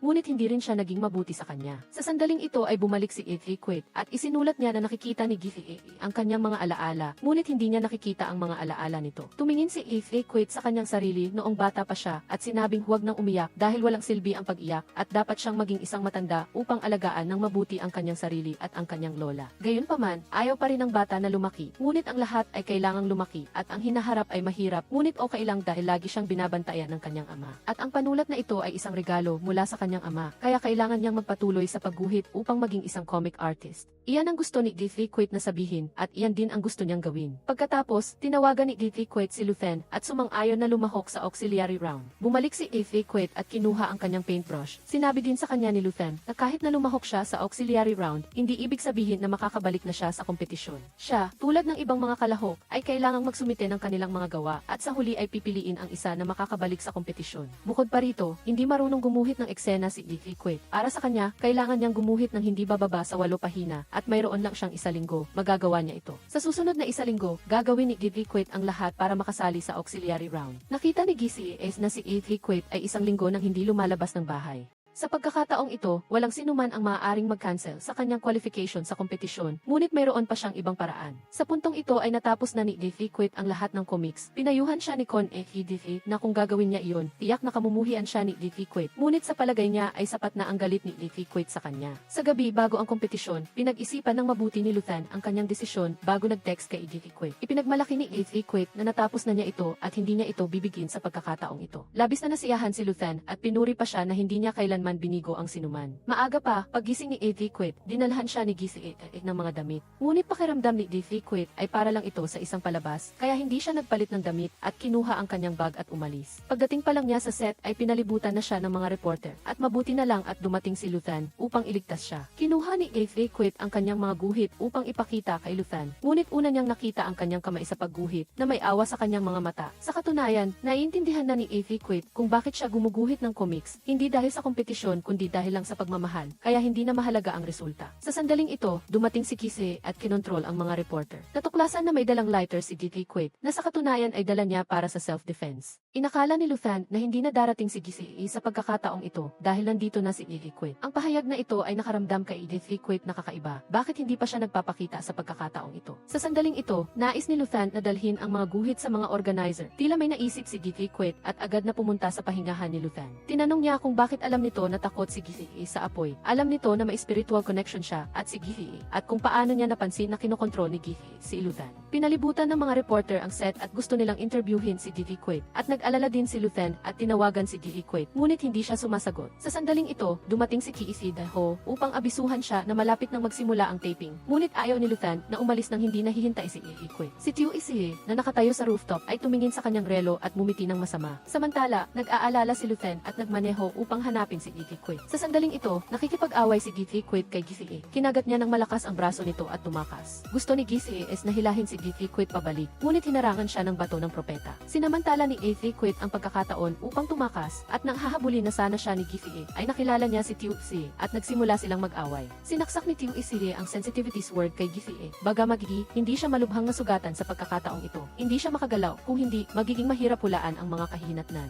Nagpunta si Tiu Isie upang hanapin si Diffie. Tumakbo si Diffie sa kalsada at sumenyas para sa sasakyan, ngunit walang huminto, kaya kinuha niya ang kanyang telepono at tinawagan si Luthan. Sa sandaling ito, malapit na ring dumating si Luthan at sinabi niya kay Diffie na manatili sa lugar at huwag umalis. Ngunit sa sandaling ito, si Luthan ay nasaniban na ni Tiu Isie at si Diffie ay nakilala siya ng walang pag-aalinlangan at sumakay sa sasakyan. Humingi ng paumanhin si Diffie kay Luthan at sinabing huli siya at ipapaliwanag sana niya na ito ay dahil kay Giselle. Naidulas din ni Tiu Isie ang kanyang dila tungkol sa bagay na ito, ngunit agad niya itong binawi. Sa sandaling ito, narinig ni Giselle ang kanilang pag-uusap at ginamit niya ang kanyang spiritual connection upang sabihin kay Diffie na ang Luthan na iyon ay peke at sinabihan siyang bumaba kaagad sa sasakyan. Ngunit naisip ni Diffie na sinabi rin niya noong nakaraan na peke si Luthan, ngunit hindi pala at ngayon ay hindi na siya naniniwala kay Giselle. Sa sandaling ito, bigla niyang napansin na mali ang daan. Hindi ito papunta sa network group. Sa katunayan, dinala siya ni Tiu Isie sa isang disyertong lugar sa labas ng bayan at pagkatapos ay ipinakita niya ang kanyang tunay na anyo at sa gayon ay dinukot si Diffie.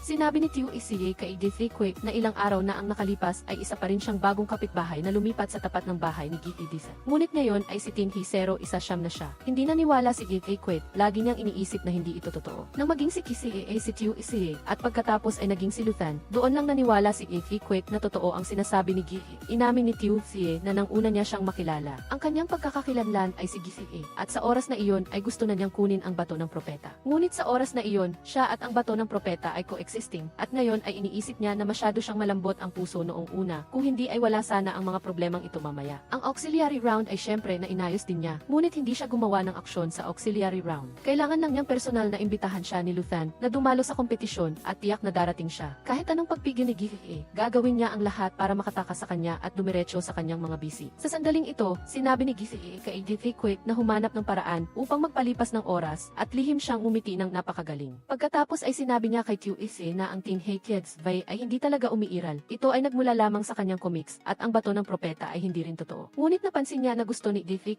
na kunin ang lighter sa ilalim ng kanyang paa at sinipa niya ito palayo. Lihim niyang tinawag si Giselle sa kanyang isipan at sa sandaling ito ay sinusubukan niyang hilahin ang espada. Nang kinuha ni Tiu Isie ang espada, nawala ng malay si Diffie. Sa sandaling ito, dumating ang tunay na Luthan, ngunit hindi niya siya mahanap. Pagsapit ng gabi, tapos na ang taping ng auxiliary round. Nagmulat ng mga mata si Diffie at inalok siya ni Tiu Isie ng maglugaw at gusto pa siyang painumin ng beer. Bukod pa rito, sinabi niya sa kanya na hindi siya masamang tao at hindi siya basta-basta kumukuha ng buhay ng tao. Sa katunayan, lubos niyang iginagalang ang mga kababaihan at mahal niya ang maliliit na hayop. Kung mas kilalanin siya, makikita niyang isa siyang napaka-attractive na lalaki. Sa wakas ay dumating si GCA. Nailigtas niya si Inquit at binuhat siya papunta sa kanyang sasakyan para makaligtas siya muna. Kinuha ni GCA ang lighter at sisindihan sana ang gas cylinder. Si GCA ay hindi nakatiis at sa huli ay inamin na naniniwala siyang hindi siya nagnakaw ng bato ng propeta. Ngunit sinindihan pa rin ni GCA ang apoy at hindi siya iiwan ni GCA at binuhat siya palabas. Ngunit masyadong malaki ang apoy at bahagyang nasugatan si GCA. Mabuti na lang at nailigtas siya ni GCA. Ligtas na nakabalik sa bahay, inilagay siya sa bathtub. Habang siya ay kalmadong nanonood ng isang bagay sa kanyang tablet. Habang hindi nakatingin si GCA, isinuot ni GCA ang isang espesyal na kwintas na ginagamit upang kontrolin ang supernatural na kapangyarihan ng mga taong Tin Hai Tian's Vi sa lig nito. Hiniling din niya kay GCA na manatili sa kanya hanggang sa bumalik siya sa Tin Hai Tian's Vi. Naniniwala si GCA na ang tunay na kalayaan ay panloob na kalayaan. Bukod pa rito, sa kanyang puso, anuman ang maging anyo ni GCA, siya pa rin ang dating Tinhi 0 Siyam at ito ay hindi kailanman nagbago. Gusto lang ni GCA na huwag na siyang tumakas, kundi harapin ang tunay niyang gusto sa kanyang puso dahil sa ganoong paraan lang niya matatagpuan ang tunay na kalayaan. Ngunit hindi siya pinapayagan ni GCA na makialam sa kanyang buhay. Pagkatapos, tumalikod si GCA at umalis at tinanong siya ni GCA kung saan siya pupunta at sinabi niya rin na huwag siyang makialam sa kanyang buhay. Ngunit napansin ni GCA na pupuntahan niya si Inquit at pinayuhan pa siya na huwag laging magsuot ng sweep at mas maganda ang naunang suot niya para magustuhan siya nito. Gayunpaman, pagkatapos nito ay ikinulong siya ni GCA sa selda at sinabi kay Con AEDC na bantayan siya. Naghihintay si Inquit sa kanya sa ibaba at dinala ni GCA ang kanyang bag para hanapin siya. Sadyang tinanong ni Inquit ang paraan ng pagtawag sa isa't-isa noong una silang nagkita at nang makita niyang nasagot niya ang lahat ay nakumpirma niyang siya ang tunay na GCA. Sa sandaling ito, tumakbo siya ng may panatag na loob at hinawakan ang kanyang damit na may nag-aalalang mukha. Niyakap siya ni GCA, hinimas ang kanyang ulo at sinabing tapos na ang lahat. Nang makabalik sina Inquit at GCA, nakita nila si Luthan na may hawak na espada. Gabi na nang maalala siya ni GCA.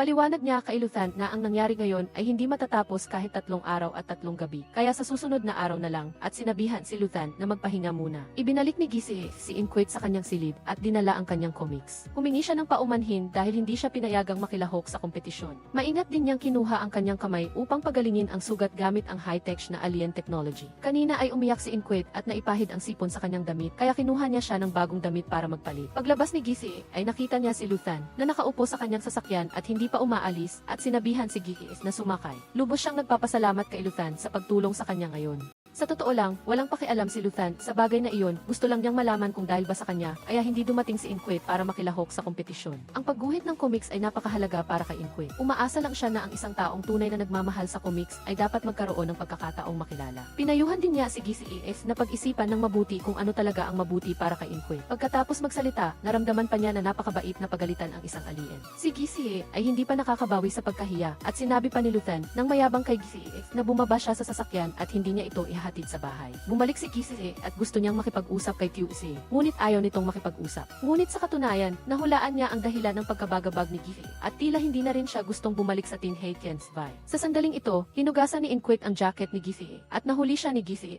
at tinanong kung sino ito. Ang sinabi ni Inquit ay malabo na ang lalaki ay ang kanyang bida. Naalala ni Inquit ang mga nangyari sa pagitan nila at nag-aalangan kung dapat ba siyang humingi ng paumanhin kay GCA. Sa huli, nauna na siyang nagsalita, ngunit nag-usap sila mula sa malayo. Maagang umaga, naghihintay si GCA sa labas ng bahay ni Inquit at sinabihan siyang sumakay sa sasakyan para pumunta sa kompetisyon. Nang makita ito ni Inquit, inakala niyang gusto ni GCA na bayaran ang kanyang pagkukulang. Ngunit alam ni GCA na nagsikap siya ng husto dahil gusto niyang sumali sa kompetisyon at inakala pa ni Inquit na ito ay peke at nasa Quantum Sea pa rin siya. Ngunit lahat ay totoo, pinabalik lang niya ang kompetisyon kahapon. Akala ni Inquit ay nananaginip pa rin siya at sinadya pa niyang pisilin ang pisngi ni GCA upang makumpirma. Inihayag niya na pinanilimot niya sa lahat ang kompetisyon kahapon at inakala ng lahat na ngayon ang araw ng kompetisyon. Inakala ng lahat na hindi pa nagsisimula ang kompetisyon ngayon at sa wakas ay nagkaroon siya ng pagkakataong patunayan muli ang kanyang sarili. Pagdating sa set, pinalibutan siya ng isang grupo ng mga reporter na nagsasabi ng mga hindi magandang salita. Agad na lumitaw si GCA upang iligtas siya gamit ang kanyang superpower upang paalisin sila. Ngunit dahil sa pangulit ng mga reporter, medyo nawala ng pag-asa si Inquit at naisip niyang umatras na lang sa kompetisyon.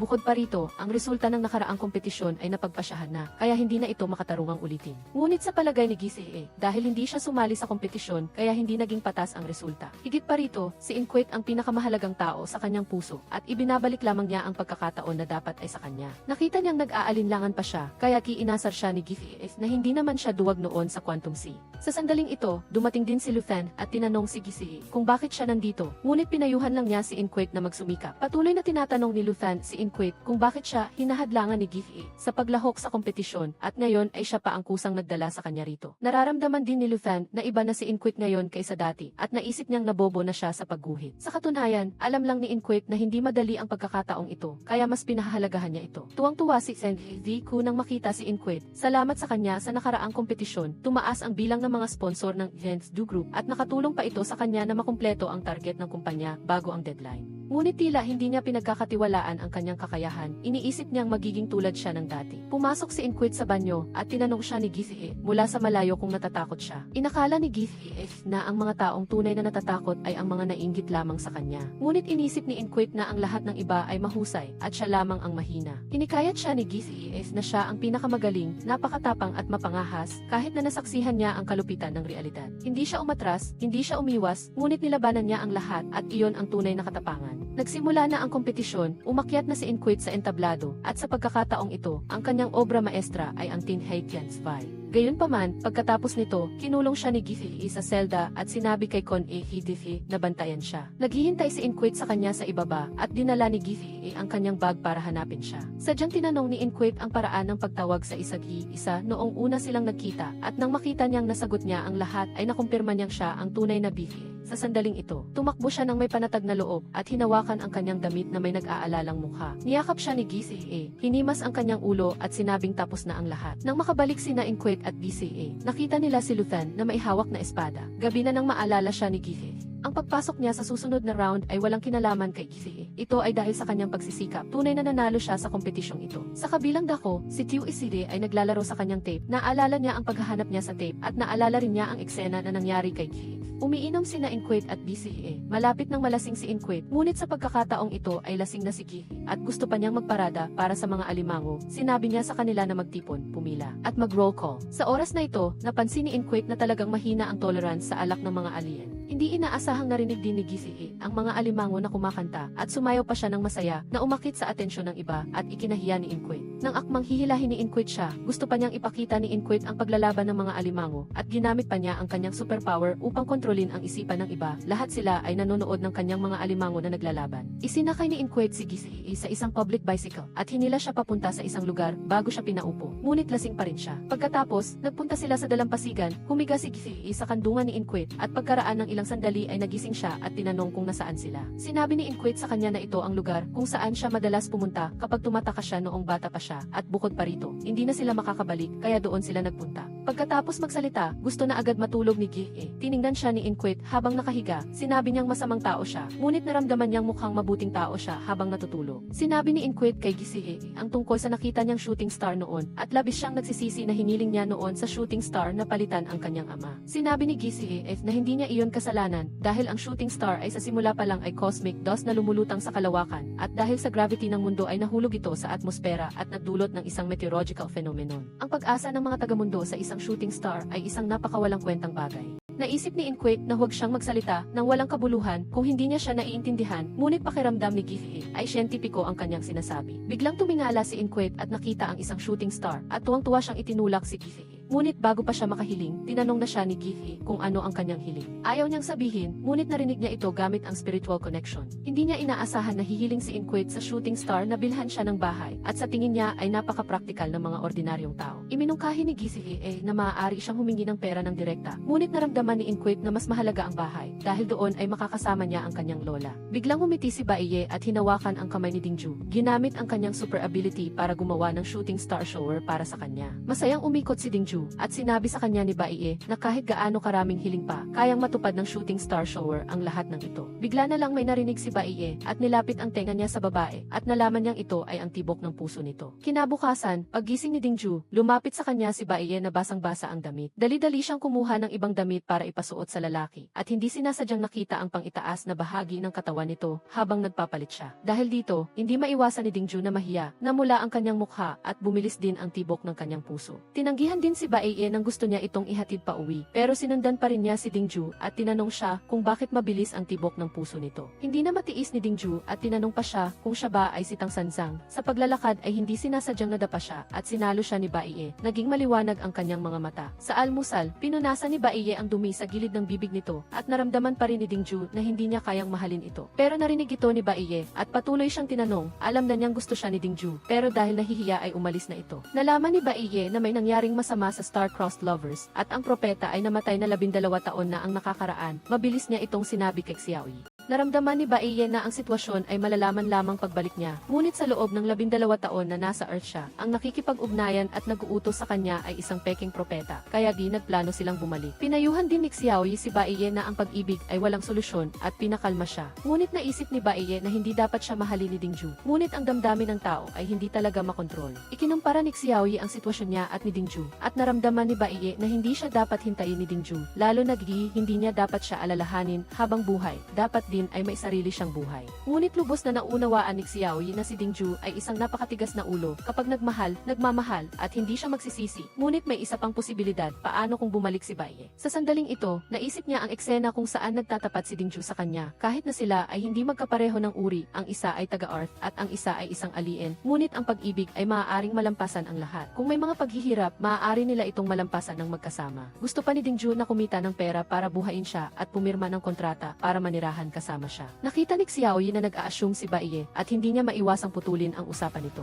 Sa sandaling ito, tinanong ni Baie si Xiaoyi kung may paraan ba para kalimutan siya ni Dingju o hindi na siya nito mahalin. Hindi rin alam ni Xiaoyi, ngunit pinayuhan niya si Baie kung may paraan man para hindi na siya mahalin ni Dingju. Pareho silang magdurusa. Sa sandaling ito, sunod-sunod na lumitaw ang mga larawan sa isip ni Baie. Nalaman niyang ito ay pawang mga imahinasyon ni Dingju na nakita lang ni Baie. Labis na nahiya si Dingju at tinanong si Baie, gaano kakatagal mabubuhay. Sa totoo lang, siya ay katulad din ng mga taga-Earth, mamamatay din.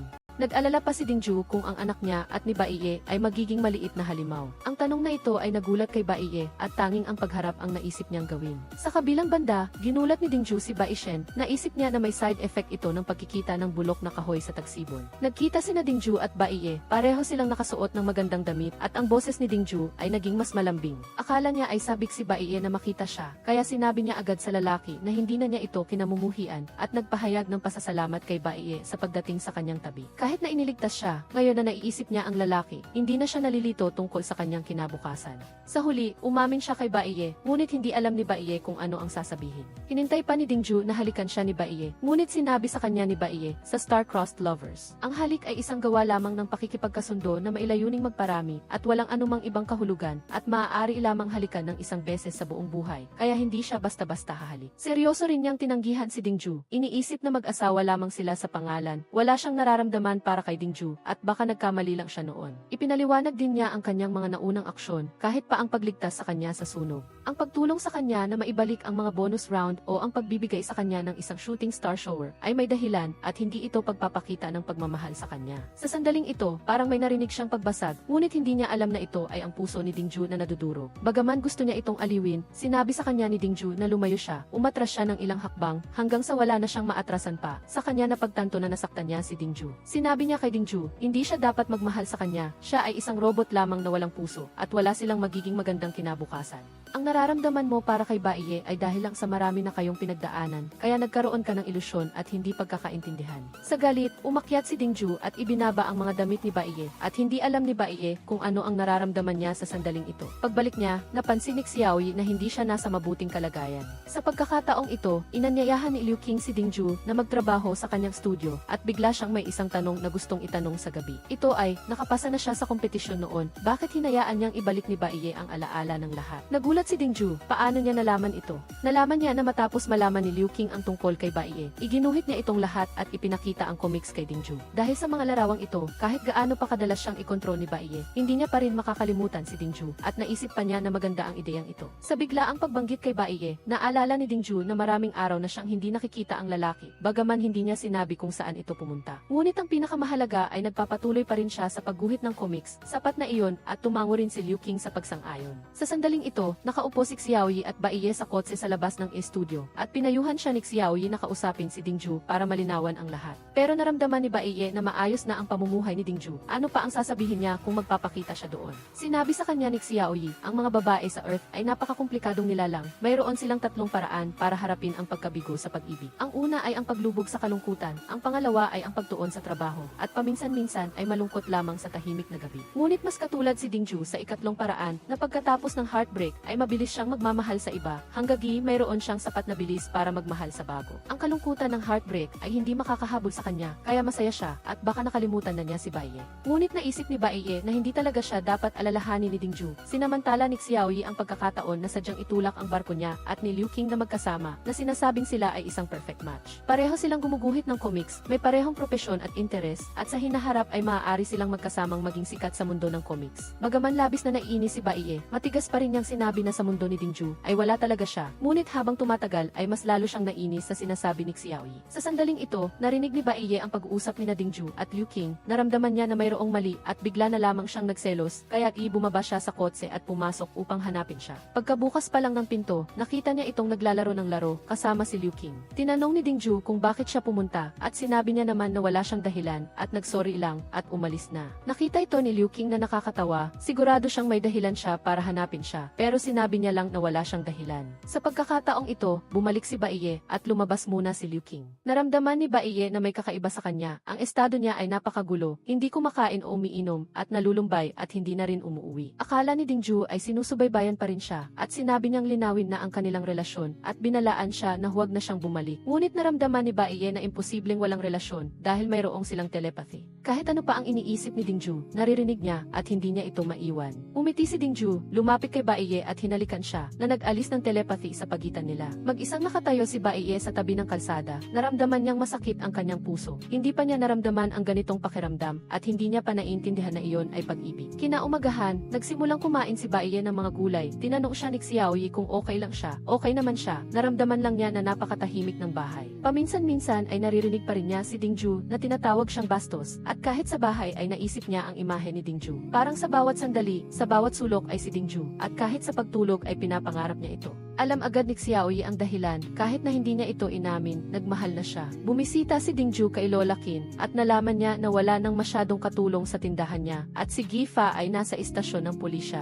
dahil sa paggawa ng krimen. Binigyan siya ni Dingju ng pera dahil ipinangako niya ito kay Lola Qin noon. Lubos na naantig si Lola Qin dahil naaalala pa rin siya ni Dingju. Ngunit naramdaman din ni Dingju na wala siyang alam. Sa loob ng maraming taon, wala naman siyang utang kay Lola Qin at pinalaki pa siya nito. Malinaw na wala silang relasyon ng lola niya kay Lola Qin, ngunit pinayagan pa rin silang manatili. Sa puntong ito, lumuha si Dingju at nangako na siya ang mag-aalaga sa kanya sa hinaharap at naresolba na ang hindi pagkakaintindihan sa pagitan nila. Nakatanggap si Dingju ng tawag mula kay Liu Qing habang pauwi. Sinabi niya na may problema ang bagong comics na isinumite niya at sinabi sa kanyang pumunta sa studio para pag-usapan ito. Sa gabi, umuwi si Baishen, tinawag niya si Dingju at ang lola niya, ngunit walang sumagot. Bigla siyang nakalanghap ng amoy at nalaman niyang walang malay ang lola niya sa sahig. Samantala, bumalik si Dingju sa studio at nalaman niya na ang mga kasamahan niya ay nagplano ng isang surprise birthday party para sa kanya. Naantig at masaya si Dingju. Nakatayo si Baiye sa labas ng studio, malalim ang iniisip, sigurado siyang miss na miss niya si Dingju. Hinipa ni Dingju ang mga kandila at ang mga kasamahan niya sa studio ay sabay-sabay na nagbigay ng regalo kay Dingju. Ito ay ang Star-Crossed Lovers na comics na ginawa niya.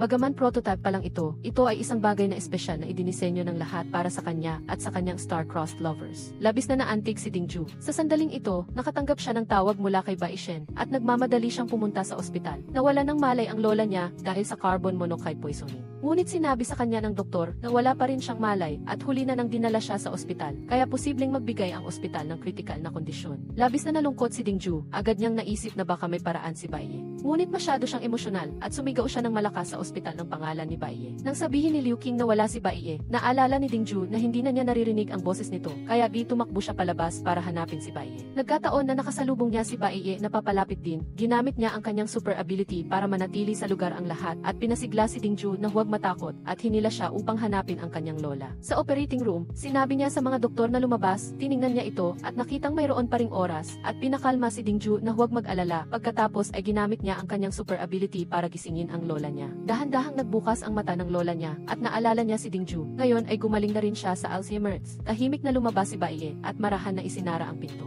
Hindi nagtagal, bumaba rin si Dingju para hanapin siya. Nagmaneho si Baiye para ihatid siya. Ang mga ginawa niya ay maaaring maglantad sa kanya at posibleng maparusahan siya. Ngunit lahat ng ito ay hindi na mahalaga. Tinanong siya ni Dingju kung paano niya nalaman na may nangyari sa kanyang lola. Sinabi ni Baiye na narinig niya ang iyak ni Dingju kahit na nawala na ang telepathy. Sinusundan pa rin niya si Dingju. Hindi rin niya alam kung bakit niya gustong makasama si Dingju hanggang sa matapos ang araw na ito. Nagmaneho siya para ihatid si Dingju sa dalampasigan at nakita niya na nilalamig ito kaya inabot niya sa kanya ang kanyang jacket. Gusto niyang bigyan ng regalo si Dingju. Pagkatapos ay ginamit niya ang kanyang super ability para ibalik ang dating bahay ni Dingju. Matapos ibigay sa kanya ang susi, tumalikod siya at umalis at agad siyang tinanong ni Dingju kung hindi ba niya ito gusto. Walang sinabi si Baiye kaya inakala ni Dingju na ang kanyang pananahimik ay nangangahulugang gusto niya ito at sinabi kay Baiye na lumingon at tingnan siya. Sinabi ni Dingju na noong hinalikan niya siya, narinig niya ang tibok ng puso niya at gusto niya itong marinig ulit ngayon. Pagkatapos niyang sabihin iyon, lumapit siya at hinalikan si Baiye at sa pagkakataong ito, hindi na siya tumanggi. Nang gabing iyon, nakahiga si Dingju sa kama at inabot niya ang unan kay Baiye at sinabi sa kanyang hubarin ang kanyang jacket bago siya umakyat sa kama. Sa ganitong paraan, magkatabi silang nakahiga sa iisang kama. Patuloy na tinitingnan ni Baiye si Dingju kaya medyo nahiya siya. Sinabi ni Baiye na lalabas siya kapag nakatulog na ito. Sinabi ni Dingju kay Baiye na magkwento siya tungkol sa sarili niya dahil sa star-crossed lovers, mag-asawa na sila sa batas. Sinabi ni Baiye na kung sa Earth calendar, 30 na siya. Sa star-crossed lovers, wala siyang pamilya, ngunit mula ngayon, si Dingju at ang lola nito ang magiging pamilya niya. Hindi rin alam ni Baiye kung ano ang kanyang zodiac sign at blood type at wala rin siyang kaarawan dahil dinala siya sa star-crossed lovers noong embryo pa lang siya. At tungkol naman sa kung anong araw siya ipinanganak, wala ring nagsabi sa kanya. Sinabi ni Dingju sa kanya, ngayon ang kanyang kaarawan, kaya mula ngayon taon-taon, mas maaga ng isang araw ang kaarawan niya kaysa kay Dingju at taon-taon ay maaari silang mag-celebrate ng kaarawan ng magkasama. Sinabi ni Baiye kay Dingju, ang makilala siya ay swerte para sa kanya. Ganoon din si Dingju at nahihiya pa siyang balutin ang kanyang mga paa. Pagkatapos ng ilang sandali, sinabi ni Dingju na matulog na siya at pinagtakpan siya ni Baiye at tahimik na tiningnan si Dingju sa huling pagkakataon bago siya umalis. Nagmaneho siya pauwi at sinabi kay Xiaoyi na bantayan si Dingju at ang mga Fairyland Stones pagkatapos niyang umalis. Sinabi rin niya sa kanya na gusto ni Dingju ang seafood porridge at maliit na alimango at kapag may oras, dalhin si Baishen para kumain ng madalas at tiyak na sasama si Dingju para makikain.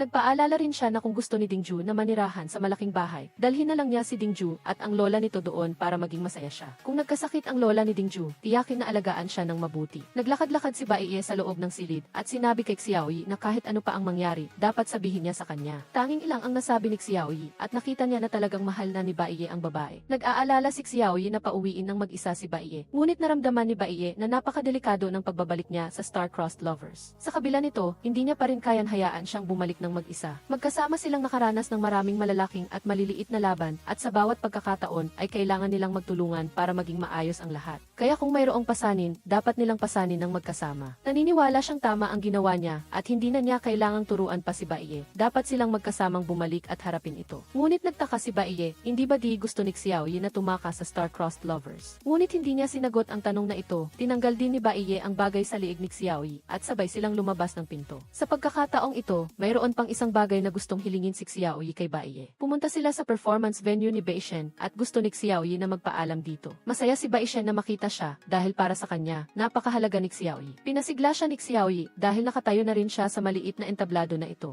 Sa hinaharap ay tiyak na makakatayo siya sa mas malaking entablado. Tumango si Baishen at nangakong magsisikap siya, ngunit ang mga salita na gusto niyang sabihin ni Xiaoyi ay hindi naman ito sinabi. Kinuha din ni Baishen ang damit na ipinangako niyang tatahiin ang buttons para sa kanya at nagpahayag ng kanyang nararamdaman. Bukod pa rito, alam din ni Baishen na nakuha niya ang pagkakataong ito na mag-perform dahil sa kanya. Ngunit nagpa siya pa rin si Xiaoyi na hayaan si Baiye na gamitin ang kanyang super ability para burahin ang alaala ni Baishen sa kanya. Nagising si Dingju at hinahanap pa rin niya si Baiye at nakikipag-usap pa sa kanya niya, sinasabi sa kanya na sundin ang mga tagubilin niya at hanapin siya mamaya at sinabi rin niya ang mga salitang hindi pa niya nasasabi. Napaiyak din si Baiye. Nakaupo pareho sina Baiye at si Yaoi sa kotse. Naisip nila ang kanilang mahalagang tao. Pagkatapos, nagkasama silang pumunta sa dalampasigan, tiningnan ang lugar sa huling pagkakataon at sumakay na sa spaceship pabalik sa Star-Crossed Lovers. Dito na nagtatapos ang pelikula. Maraming salamat sa panonood. Kung nagustuhan nyo, bigyan nyo ako ng like. Huwag kalimutang mag-subscribe at i-click ang bell para sa pinakabagong mga pelikula.